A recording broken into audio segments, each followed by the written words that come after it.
नमस्कार मित्रांनो. सरकारी कर्मचारी आणि निवृत्ती वेतनधारकांसाठी एक अत्यंत महत्त्वाची बातमी आहे.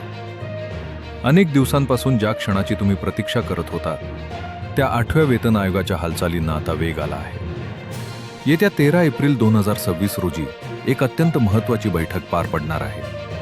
या बैठकीत तुमच्या पगारात किती वाढ होणार याचा अंतिम आराखडा ठरणार आहे. आजच्या व्हिडिओमध्ये आपण या बैठकीचे महत्त्व आणि कर्मचाऱ्यांच्या नेमक्या मागण्या काय आहेत याची सविस्तर माहिती घेणार आहोत. केंद्रीय कर्मचाऱ्यांच्या वेतनवाढीबाबत नॅशनल कौन्सिल म्हणजेच JCMच्या ड्राफ्टिंग कमिटीची 13 एप्रिल 2026 रोजी बैठक होणार आहे. या बैठकीचे मुख्य उद्दिष्ट म्हणजे 8व्या वेतन आयोगासमोर सादर करायचा अंतिम प्रस्ताव तयार करणे. या प्रस्तावामध्ये कर्मचारी आणि निवृत्ती वेतनधारकांच्या वेतन, पेन्शन आणि सेवा अटीशी संबंधित सर्व मुद्द्यांवर सविस्तर चर्चा केली जाईल. यापूर्वी 12 मार्च रोजी झालेल्या बैठकीत कर्मचारी संघटनांनी अनेक महत्त्वाच्या सूचना दिल्या होत्या. त्यांचा समावेश करून आता एक संयुक्त मेमोरँडम तयार केले जात आहे. मित्रांनो, कर्मचाऱ्यांचे सर्वात जास्त लक्ष हे फिटमेंट फॅक्टरवर लागले आहे.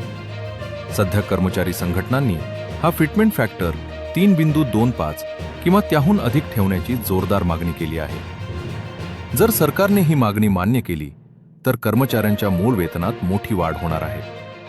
केंद्र सरकारने फेब्रुवारी 2026 मध्येच संसदेत स्पष्ट केले होते की 8व्या वेतन आयोगाची अधिसूचना निघाली असून आयोगाला 18 महिन्यांच्या आत आपला अहवाल सादर करायचा आहे. त्यामुळे 2027च्या सुरुवातीला नवीन वेतन रचना प्रत्यक्ष लागू होण्याची दाट शक्यता आहे. ही बैठक केवळ सध्या कामावर असलेल्या कर्मचाऱ्यांसाठीच नाही तर निवृत्ती वेतनधारकांसाठीही तितकीच महत्त्वाची आहे. पेन्शनमध्ये सुधारणा आणि विविध भत्त्यांमध्ये होणारी वाढ यावरही या बैठकीत शिक्कामोर्तब होईल.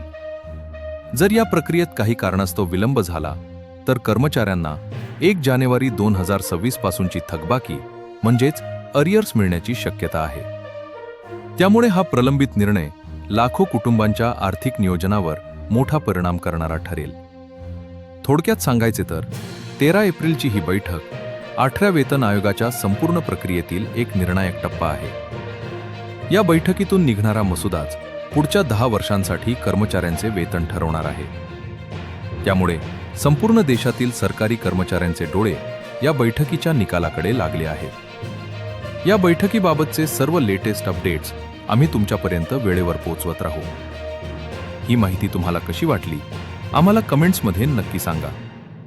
सरकारी बातम्या आणि अपडेट्ससाठी आमच्या चॅनलला सबस्क्राईब करायला विसरू नका. धन्यवाद.